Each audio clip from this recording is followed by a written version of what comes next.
Hello friends, good morning. અત્યાર સુધી આપણે જે કોઈ ચેપ્ટર ભણી ગયા એની અંદર વાત કરીએ તો 11th ની અંદર આપણે જોયું આખું મિકેનિક્સ, થર્મોડાયનેમિક્સ અને એસએચએમ વેવ્સ અને દરેક વસ્તુ જોઈ. ધોરણ 12ની અત્યાર સુધીની વાત કરીએ તો આપણે જોયું electrostatics, current electricity, magnetism, electromagnetic induction અને અલ્ટરનેટિંગ કરંટ. મતલબમાં જેટલો પણ પોર્શન આપણે 12th સ્ટાન્ડર્ડની અંદર પણ અત્યાર સુધીમાં જોઈ ગયા એ દરેકે દરેક વસ્તુને આપણે એમ કહી શકીએ કે ભાઈ એ ઇલેક્ટ્રોમેગ્નેટિઝમ નો આખો પોર્શન છે. હવે આપણે આજે જે સ્ટાર્ટ કરી રહ્યા છીએ ને મિત્રો, તમે તમારી સ્ક્રીન પર જોઈ શકો છો, એ છે ઓપ્ટિક્સ. ઓપ્ટિક્સ વિશેની ચર્ચા આપણે ઓલરેડી ધોરણ 10ની અંદર કરી ગયા, બરાબર છે. હવે સૌથી પહેલી વાત તો થાય એ કે ઓપ્ટિક્સ એટલે શું? તો કે ઓપ્ટિક્સ એટલે પ્રકાશ વિશેની માહિતી આપતું વિજ્ઞાન.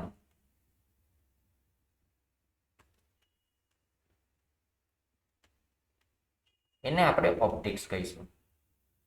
અત્યાર સુધી આપણે ઓપ્ટિક્સ ની અંદર ફક્ત પેલું લેન્સ, અરીસા, તમે ધોરણ 10 ની અંદર પણ ભણી ગયા છો, તમને યાદ હશે કે લેન્સ, અરીસા, પ્રિઝમ આ બધી ચર્ચા કરતા.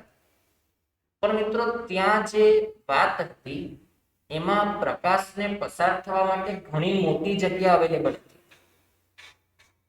આપણે એવું નથી કહેતા કે એક નાના છિદ્ર મિલીમીટર કે માઇક્રોમીટરની સાઇઝના છિદ્રમાંથી પ્રકાશને પસાર થવાનું છે, એવી ચર્ચા આપણે ક્યાંય કરતા નથી. આપણે સ્લેબ મૂકી દીધો, લેન્સ મૂકી દીધો, અરીસો મૂકી દીધો, દરેકે દરેક જગ્યા પર પ્રકાશ મોટા વિસ્તારમાંથી પસાર થાય છે અને મોટા વિસ્તારમાંથી પસાર થવાને કારણે આપણે બીજી કોઈ ચર્ચામાં ઉતરતા નથી અને આપણે ભણીએ છીએ પરાવર્તન, વક્રીભવન, આ દરેક વસ્તુ. ક્લિયર થાય છે? પરંતુ જ્યારે પ્રકાશને ખૂબ જ નાનો વિસ્તાર આપવામાં આવે કે જેનું પરિમાણ લગભગ મિલીમીટર કે માઇક્રોમીટરના ક્રમનું આવતું હોય ને મિત્રો, ત્યારે એક અલગ પ્રકારનું ઓપ્ટિક્સ અસ્તિત્વમાં આવે. તો ખરેખર અત્યાર સુધી આપણે જે જાણતા હતા એમાં તો આપણે લેન્સ, અરીસા ને એ બધી માહિતી જ બની ગયા. પણ હવે આપણે આજે જે ચર્ચા કરીશું તો હું પહેલા તો ઓપ્ટિક્સના બે ભાગ વિશેની માહિતી તમને આપી દઉં. તો ઓપ્ટિક્સ મિત્રો આપણી પાસે બે ટાઈપના આવશે, બરાબર છે. પહેલું જે ઓપ્ટિક્સ આવશે એ છે જ્યોમેટ્રિકલ ઓપ્ટિક્સ. જ્યોમેટ્રિકલ ઓપ્ટિક્સ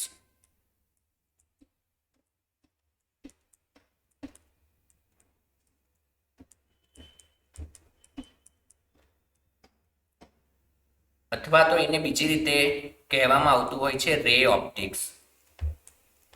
જ્યોમેટ્રિકલ ઓપ્ટિક્સ અથવા તો રે ઓપ્ટિક્સ. મિત્રો આને ગુજરાતીમાં કહી શકાય કિરણ પ્રકાશ શાસ્ત્ર. કિરણ પ્રકાશ શાસ્ત્ર. આની અંદર આપણે મોટા વિસ્તાર માટે પ્રકાશ કેવી વર્તણૂક દર્શાવે છે એનો અભ્યાસ કરીશું. જ્યારે એનો બીજો ભાગ છે એને મિત્રો આપણે કહીશું વેવ ઓપ્ટિક્સ. હવે વેવ એટલે તરંગ. બોલો મિત્રો, આના પરથી તમે સમજી ગયા હશો કે અહીંયા તરંગ પાસે તરંગ લંબાઈ, આવૃત્તિ, આ બધી જે વાત હોય કે જે ખૂબ જ નાના ક્રમની હોય, આપણે જાણીએ છીએ માઇક્રોમીટર, મિલીમીટરના ક્રમની, તો એની ચર્ચા કરતા કરતા આપણે આની અંદર ભણીશું. તો તરંગ પ્રકાશ શાસ્ત્ર કહી શકાય આને. મિત્રો તમે કેમેસ્ટ્રીની અંદર કદાચ શબ્દો સાંભળ્યા પણ હશે, વિવર્તન, વ્યતિકરણ, આવા શબ્દોનો કેમેસ્ટ્રીની અંદર લગભગ ધોરણ 11ની અંદર ક્યાંક તમે શબ્દ સાંભળ્યો હશે. તો આ જે વિવર્તન અને વ્યતિકરણ છે મિત્રો, એની જ ચર્ચા આપણે આ વેવ ઓપ્ટિક્સની અંદર કરવાની છે. સાથે તમે આની બેઝિક માહિતી, વેવ ઓપ્ટિક્સની બેઝિક માહિતી, જેમ કે પરિણામી કંપ વિસ્તાર શોધવો કે તીવ્રતા શોધવી, આ બધી ચર્ચા લગભગ તમે ધોરણ 11નું 15મું ચેપ્ટર છે વેવ્સ એટલે કે તરંગો, એની અંદર પણ જોઈ હશે, બરાબર છે. તો આ થઈ ગયા બે અલગ ચેપ્ટર. જેમાંથી આપણે આજે જે શરૂ કરી રહ્યા છીએ એ છે જ્યોમેટ્રિકલ ઓપ્ટિક્સ, રે ઓપ્ટિક્સ, કિરણ પ્રકાશ શાસ્ત્ર, બરાબર છે. તો લગભગ દરેક વિદ્યાર્થી મિત્રોને પહેલા તો ઓપ્ટિક્સના બે ભાગ વિશેની માહિતી ક્લિયર થઈ ગઈ હશે. તો હવે મિત્રો આપણે શરૂ કરીએ ચેપ્ટર. તો આપણે શરૂ કરી રહ્યા છીએ હવે ચેપ્ટર નંબર 9, જ્યોમેટ્રિકલ ઓપ્ટિક્સ અથવા તો રે ઓપ્ટિક્સ, કે જેને આપણે ગુજરાતીમાં કિરણ પ્રકાશ શાસ્ત્ર કહીશું. હવે મિત્રો અહીંયા ચર્ચા કરીએ તો કિરણ પ્રકાશ શાસ્ત્ર. હવે આ જે પ્રકાશ છે ને મિત્રો આપણી પાસે દ્રશ્ય પ્રકાશ હોવો જોઈએ, કારણ કે આપણે લેન્સ, અરીસા બધી વસ્તુ મૂકીશું અને અવલોકન કોનું કરીશું? તો કે વસ્તુ અને પ્રતિબિંબ. હવે વસ્તુ મૂકીએ છીએ અને પ્રતિબિંબ આપણને દેખાય અથવા તો પ્રતિબિંબ બને છે એવો આભાસ થાય, કોઈ પણ વસ્તુ હોય. મતલબમાં માનવ આંખ વડે જોઈ શકાય એવી વસ્તુની જો મારે વાત કરવી હોય ને તો મિત્રો મારે દ્રશ્ય પ્રકાશની વાત કરવી પડે. બરાબર છે. ખરેખર તો ઘણા બધા કિરણો આવતા હોય, જેમ કે પ્રકાશ છે એક વિદ્યુત ચુંબકીય વિકિરણ છે, બરાબર ને? તો પ્રકાશ શું છે? સૌથી પહેલા તો કે પ્રકાશ છે એક ઇલેક્ટ્રોમેગ્નેટિક વેવ્સ છે. ઇલેક્ટ્રોમેગ્નેટિક વેવ એટલે કે વિદ્યુત ચુંબકીય તરંગ. તો પ્રકાશ એક વિદ્યુત ચુંબકીય તરંગ છે. હવે આવા ઘણા બધા વિદ્યુત ચુંબકીય તરંગો છે આપણી પાસે. જેમ કે વાત કરીએ તો સૌથી પહેલા આપણે લખી શકીએ રેડિયો વેવ્સ, એના પછી માઇક્રોવેવ, એના પછી ઇન્ફ્રારેડ, એના પછી વાત કરીએ તો વિઝિબલ લાઇટ. બરાબર છે. વિઝિબલ લાઇટ એટલે આપણે લખી શકીએ, અલગ અલગ કલરની વાત કરીએ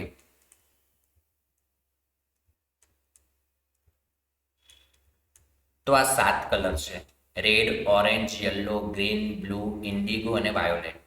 એટલે કે લાલ, ઓરેન્જ એટલે કેસરી, પીળો, લીલો, બ્લુ, નીલો અને જાંબલી.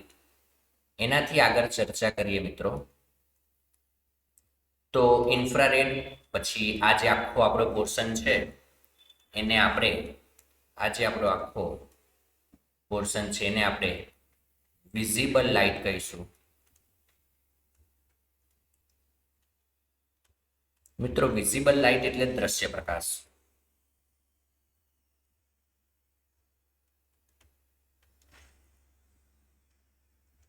અહીંયા આપણી પાસે છે આ રેડિયો વેવ્સ અને આપણે માઇક્રોવેવ કહીશું. આ છે ઇન્ફ્રારેડ. ઇન્ફ્રારેડ એટલે મિત્રો પારરક્ત.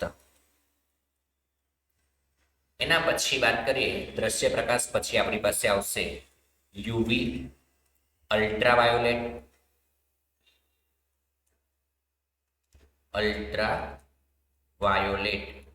એટલે કે પારજાંબલી. એના પછી આપણે વાત કરીએ તો અલ્ટ્રાવાયોલેટ પછી આપણી પાસે આવશે એક્સ-રેઝ અને ગામા રેઝ. બરાબર છે. તો અલ્ટ્રાવાયોલેટ પછી આવશે આપણી પાસે એક્સ-રે, અને એક્સ-રે પછી સૌથી છેલ્લે આપણી પાસે આવશે મિત્રો ગામા રેઝ. તો આટલું આપણને ખબર હોવી જોઈએ. હવે આની અંદર આપણે આ રીતે જમણી તરફ જઈને આ રીતે જો જઈએ તો આપણે એમ કહી શકીએ કે એની તરંગ લંબાઈ લેમ્બડા એમાં ક્રમશઃ ઘટાડો થતો જાય, કારણ કે રેડિયો વેવ્સની તરંગ લંબાઈ સૌથી વધુ હોય. જમણી તરફ આ રીતે જઈએ તો તરંગ લંબાઈમાં ઘટાડો થાય અને એની આવૃત્તિ એમાં વધારો થાય. જ્યારે શૂન્યાવકાશમાં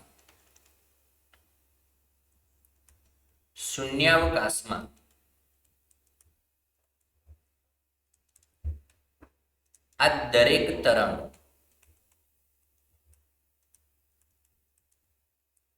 સમાન ઝડપ c બરાબર 3 × 10⁸ મીટર પ્રતિ સેકન્ડ થી ગતિ કરે. મિત્રો ખાસ ધ્યાન રાખવું, 3 × 10⁸ મીટર પ્રતિ સેકન્ડ પ્રકાશનો આ વેગ એ ફક્ત અને ફક્ત શૂન્યાવકાશની અંદર જ છે. તરંગ લંબાઈ ક્રમશઃ ડાબેથી જમણે જતા ઘટતી હોય, આવૃત્તિ વધતી હોય, બરાબર છે. તો આ બાબતનું ખાસ ધ્યાન રાખવું. હવે આપણે પ્રોપરલી તરંગ પર વાત કરીએ કે ભાઈ લેમ્ડા, એફ અને વેગ આનો સંબંધ શું છે ખરેખર. તો ચાલો ચર્ચા કરીએ. જેમ કે આપણે એવું કહીએ કે આ રીતે એક તરંગ ગતિ કરતું હોય, એના માટે આપણે ચર્ચા કરવાની છે, બરાબર છે. તો આ એક તરંગ થઈ ગયું કંઈક આ રીતે. એની અંદર જો આપણે સમજવાનો પ્રયત્ન કરીએ તો આપણે એમ કહી શકીએ કે અહીંયાથી લઈને આટલે સુધી એક તરંગ પૂર્ણ થયું કહેવાય. તમે ધોરણ 11 ની અંદર ભણી ગયા હશો. આટલી લંબાઈને તરંગ લંબાઈ કહી શકાય. આપણે એવું કહીએ કે આ તરંગ v જેટલા વેગથી ગતિ કરે છે. તરંગનો વેગ v છે. બોલો, એક આખું તરંગ પૂરું થવા માટે લાગતો સમય એને આવર્તકાળ કહી શકાય. તો આપણે એમ કહી શકીએ કે અંતર બરાબર વેગ ગુણ્યા સમય. લગભગ કોઈને પ્રોબ્લેમ નહીં હોય. અંતર બરાબર વેગ ગુણ્યા સમય. બોલો, અંતર કેટલું કાપે છે? તો કે અંતર કાપે છે લેમ્ડા જેટલું. વેગ કેટલો છે? v જેટલો છે. ગુણ્યા સમય કેટલો? તો કે એક તરંગ પૂરું થવા માટે લાગતો સમય આવર્તકાળ જેટલો હોય. હવે આપણે જાણીએ છીએ કે આવૃત્તિ બરાબર આવર્તકાળનો વ્યસ્ત લખી શકાય. તો આના પરથી આપણે એમ પણ કહી શકીએ કે આવર્તકાળ બરાબર 1/, ફ્રીક્વન્સી એટલે કે આવૃત્તિ, બરાબર છે. બોલો, આ કેપિટલ ટી ની કિંમત અહીંયા ઉપર મૂકી દઈએ આપણે, તો એમ લખી શકાય કે લેમ્ડા બરાબર વેગ છેદમાં એફ, અથવા તો આપણે એમ કહી શકીએ કે વેગ ગુણ્યા 1/f. તો અહીંયાથી આપણને એક સમીકરણ મળી જશે, જે થઈ જશે v = લેમ્ડા એફ. આ ખાસ યાદ રાખવા જેવું સમીકરણ છે. v બરાબર લેમ્ડા એફ. મિત્રો અહીંયા લેમ્ડામાં વધારો થાય તો આવૃત્તિમાં ઘટાડો થાય અને વેગ અચળ રહે. આ શૂન્યાવકાશની અંદર થાય છે. એના વિશેની ચર્ચા આપણે ઓલરેડી અહીંયા કરી લીધી કે લેમ્ડામાં ઘટાડો થાય છે, આવૃત્તિમાં વધારો થાય છે, પરંતુ શૂન્યાવકાશની અંદર વેગ એ હંમેશા કેવો રહેશે? અચળ રહેશે. આમ તો તમે ધોરણ 11 ની અંદર, તો 11મા ધોરણમાં આપણે 15મા ચેપ્ટરની અંદર ઓલરેડી શીખી ગયા છીએ કે તરંગ લંબાઈ એ માધ્યમનો ગુણધર્મ છે.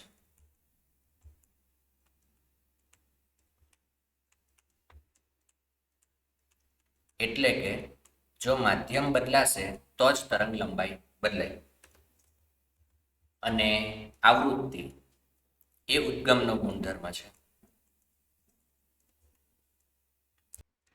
તો આવૃત્તિ એ ઉદ્ગમનો ગુણધર્મ છે અને તરંગ લંબાઈ એ માધ્યમનો ગુણધર્મ છે. એટલે કે જો ઉદ્ગમ બદલાય તો આવૃત્તિ બદલાય અને માધ્યમ બદલાય તો તરંગ લંબાઈ બદલાય. ઉદ્ગમનો ફેરફાર કરવામાં આવે તો આવૃત્તિમાં ફેરફાર થાય. એટલે કે એક જ ઉદ્ગમમાંથી ઉદ્ભવતા પ્રકાશના કિરણો આવૃત્તિ ધરાવતા હોય તો પછી ઉદ્ગમમાંથી બહાર નીકળી ગયા પછી આવૃત્તિમાં આપણે કોઈ પણ પ્રકારનો ફેરફાર કરી શકીએ નહીં. જ્યારે માધ્યમ બદલી દેવામાં આવે તો તરંગ લંબાઈમાં ફેરફાર શક્ય છે. તો આ થઈ ગઈ આવૃત્તિ અને તરંગ લંબાઈની વાત. એટલે કે જો કોઈક પાતળા માધ્યમમાંથી ઘટ્ટ માધ્યમમાં પ્રવેશ કરવામાં આવે પ્રકાશનો, પાતળા માધ્યમથી ઘટ્ટ માધ્યમ,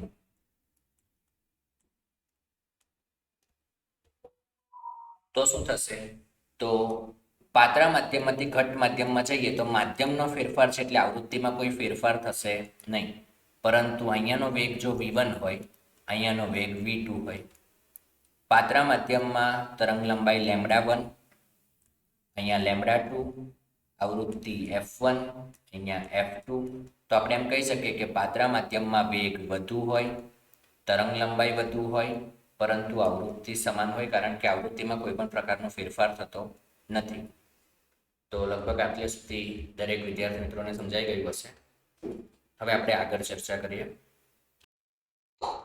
હવે જે જોઈએ છીએ આપણે એ છે દ્રશ્ય પ્રકાશની ચર્ચા. દ્રશ્ય પ્રકાશની અંદર આ બંને રીતે લખી શકાતું હોય. ROYGBIV એટલે કે red, orange, yellow, green, blue, Indigo, violet. જો આ ક્રમમાં આપણે ડાબેથી જમણે જઈએ તો તરંગ લંબાઈમાં ઘટાડો થાય અને આવૃત્તિમાં વધારો થાય. અથવા તો એને ઊંધું પણ લખી શકાય, VIBGYOR. એમાં પણ જો આપણે ડાબેથી જમણે જઈએ તો તરંગ લંબાઈમાં વધારો થાય અને આવૃત્તિમાં ઘટાડો થાય. તો આ થઈ ગઈ દ્રશ્ય પ્રકાશની વાત. સામાન્ય રીતે આ જે પદ છે એનો સૌથી વધુ ઉપયોગ થતો હોય અને આને બોલવામાં પણ આવતું હોય છે વિબગ્યોર. વિબગ્યોર, VIBGYOR, વિબગ્યોર. આ રીતે પણ એ ઓળખાતું હોય. તો ક્યારેક શબ્દનો ઉપયોગ કરવામાં આવે, આપણે કોમ્પિટિટિવની અંદર નોર્મલી આ શબ્દનો ઉપયોગ વધારે થતો હોય, તો તમને ક્યાંક દેખાય તો સમજી જવું કે 7 અલગ અલગ રંગના દ્રશ્ય પ્રકાશની વાત કરવામાં આવી છે. તો હવે આપણે શરૂ કરીશું પ્રકાશનું પરાવર્તન. પ્રકાશના પરાવર્તનની અંદર સૌથી પહેલા આપણે જોઈ લઈએ પરાવર્તનના નિયમો.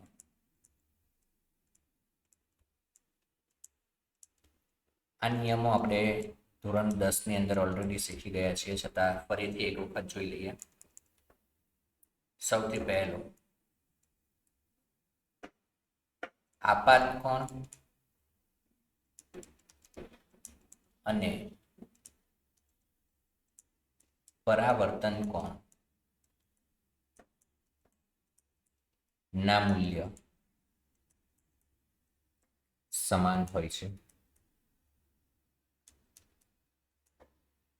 આપાત કોણ અને પરાવર્તન કોણના મૂલ્યો સમાન હોય છે.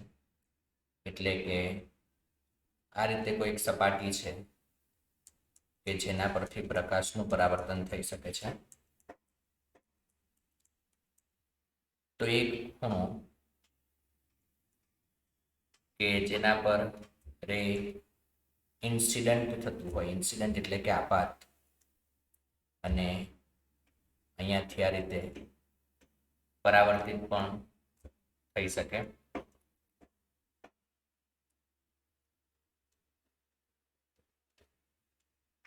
તો આને આપણે I વડે દર્શાવી શકીએ અને બીજા ખૂણાને આપણે R વડે દર્શાવી શકીએ.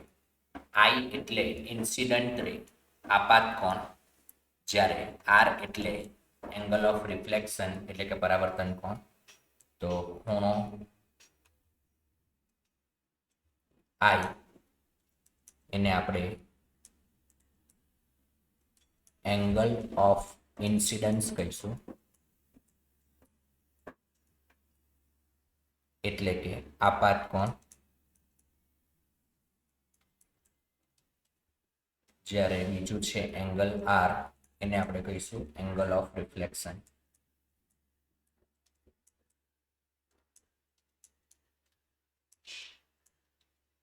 જેને આપણે પરાવર્તન કોણ કહીશું. તો આ થઈ ગયો પહેલો નિયમ. હવે જોઈએ બીજો નિયમ.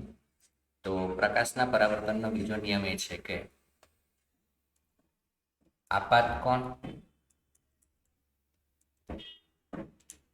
પરાવર્તન કોણ અને અરીસાને દોરેલો લંબ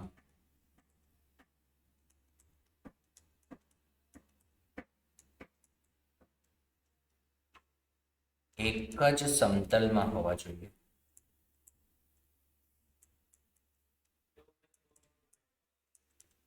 એક જ સમતલમાં હોવા જોઈએ એટલે કે 3 2D આકૃતિમાં આવી જવા જોઈએ. જેમ કે અત્યારે તમે જોઈ શકો છો કે આ ડોટેડ લાઈન છે એ અરીસા પર દોરેલો લંબ છે, જ્યારે આ આપાત કિરણ, આ પરાવર્તિત કિરણ એટલે કે I એ આપાત કોણ કહેવાય અને R એ પરાવર્તન કોણ કહેવાય. તો I સમતલનો લંબ અને R બધા એક જ સમતલમાં છે અને આ રીતે હંમેશા હોવા જોઈએ. ત્રીજો નિયમ, એક જ સમતલમાં તો છે પરંતુ બીજી વસ્તુ એક એવી છે કે આપાત કોણ અને પરાવર્તન કોણ.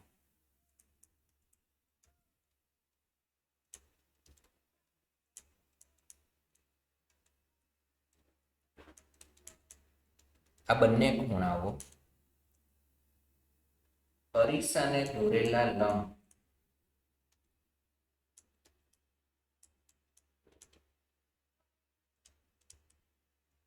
ની બે બાજુએ હોવા જોઈએ. એટલે બંને ખૂણા એક જ બાજુએ ન બની શકે. નો અર્થ એવો થયો.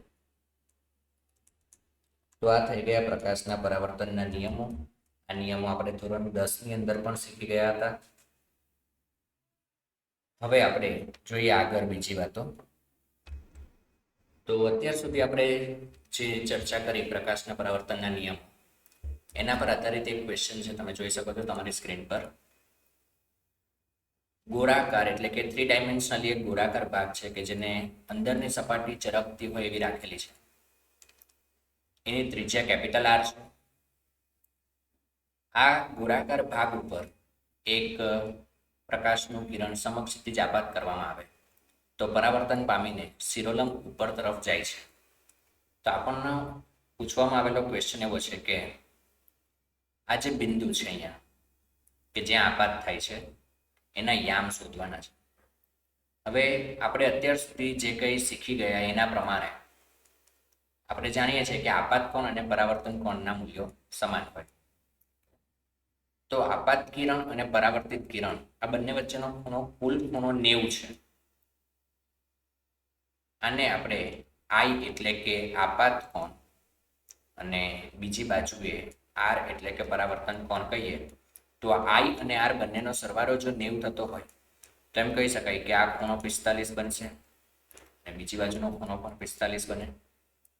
હવે આ રેખા કે જે કેન્દ્ર સુધી આવે છે તો આપણે એમ કહી શકીએ કે ખરેખર આ ખૂણો પણ 45 થયો.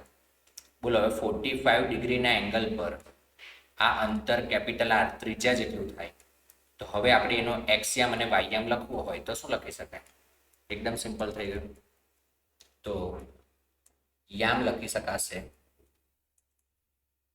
એક્સયામ થઈ જશે ઋણ -R cos 45 અને વાયયામ ધન આવશે R sin 45. બંનેની કિંમત લખી દઈએ તો થઈ જશે -R/√2, R/√2. તો આ થઈ ગયા બિંદુના યામ કે જ્યાં પ્રકાશનું કિરણ આપાત થાય છે. તો આ રીતે કંઈક ક્વેશ્ચન સોલ્વ કરી શકાય. તો વધુ એક ક્વેશ્ચન તમે જોઈ શકો છો તમારી સ્ક્રીન પર. હવે આપણે વર્તુળાકારની જગ્યાએ પર્વલયાકાર અરીસો લીધો છે. પર્વલયનું સમીકરણ આપણને આપી દીધું છે y = x². ફરીથી એ જ રીતે સમક્ષિતિજ પ્રકાશનું કિરણ આવે છે અને શિરોલંબ પરાવર્તિત થઈ જાય છે. તો આપણને એવું કીધું છે કે આપાત બિંદુ એટલે કે આ જે બિંદુ છે એના યામ આપણે શોધવાના છે. તો આ પ્રકારના ક્વેશ્ચનમાં શું કરવું જોઈએ? તો અહીંયા આપણે ડાયરેક્ટલી cos θ r sin θ એ રીતે ઘટકો નહીં લઈ શકીએ. તો સૌથી પહેલા તો 90 ડિગ્રી પર આપાત અને પરાવર્તિત થાય છે. બંને વચ્ચેનો ખૂણો, આપાત કિરણ અને પરાવર્તિત કિરણ વચ્ચેનો ખૂણો 90 ડિગ્રી છે. તો બંને બાજુ ખૂણા 45 અને 45 ડિગ્રીના બનશે. આટલું તો કન્ફર્મ છે. હવે આ છે અરીસાને દોરેલો લંબ, પિંક કલરની જે ડોટેડ લાઈન તમે જુઓ છો.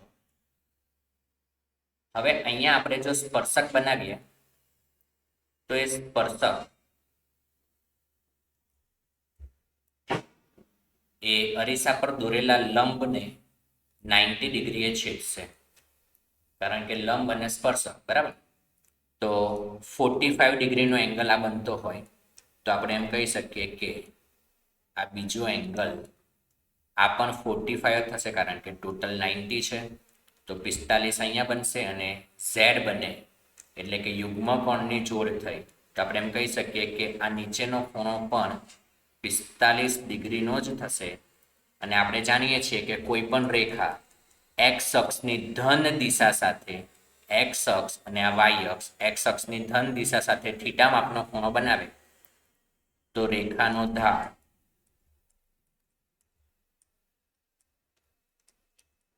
ટેન થીટા લખી શકાય, બરાબર છે. અને થીટા એ આપણી પાસે અહીંયા છે 45 ડિગ્રી, તો ટેન 45 એટલે કે 1. આ થઈ ગયો આ રેખાનો ઢાળ. હવે સમીકરણ પરથી પણ આપણે ઢાળ મેળવી શકીએ.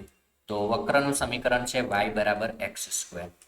આ સમીકરણનું પ્રથમ વિકલન એ સમીકરણનો એટલે કે વક્રનો કોઈ પણ બિંદુ પર ઢાળ આપે તો y નું x સાપેક્ષે આપણે જો વિકલન કરીએ તો આ વિકલન થઈ ગયું 2x, બરાબર છે.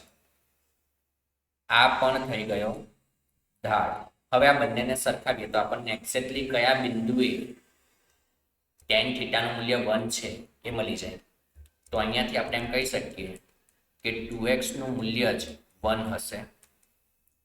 એટલે કે અહીંયા x ની અલગ અલગ કિંમતો મૂકવાથી અલગ અલગ આન્સર આવે, પણ મારે x ની એવી કિંમત શોધવાની છે કે જેનાથી ઢાળનું મૂલ્ય 1 થઈ જાય. તો x બરાબર 1/2 થઈ જશે. અને સમીકરણ આપણે જાણીએ છીએ કે y બરાબર એક્સ સ્ક્વેર. તો અહીંયાથી જો આપણે y શોધીએ તો y બરાબર x ની કિંમત છે 1/2, એનો સ્ક્વેર કરીએ એટલે 1/4 આવી જશે. તો x બરાબર 1/2 છે અને y બરાબર 1/4 છે. તો આપાત બિંદુના યામ આપણને અહીંયા મળી જશે 1/2, 1/4. તો આ થઈ ગયું આપાત બિંદુના યામ. એવું બિંદુ કે જ્યાં આપેલ રેખાનો ઢાળ 1 જેટલો મળતો હોય છે. ક્લિયર છે દરેકને? તો આ થઈ ગયું આપાત બિંદુ ના યામ. તો આ સાથે આપણો દાખલો પૂરો થાય છે અને આજના સેશનમાં આપણે અહીંયા અટકીશું. આવતીકાલે આપણે જોઈશું નેક્સ્ટ સેશનની અંદર સમતલ અરીસો અને એના વિશેની ચર્ચા કરીશું કે પ્રતિબિંબ કેવી રીતે મળતું હોય, કિરણો કેવી રીતે આપાત થતા હોય. તો મળીએ નેક્સ્ટ લેક્ચરમાં. Thank you.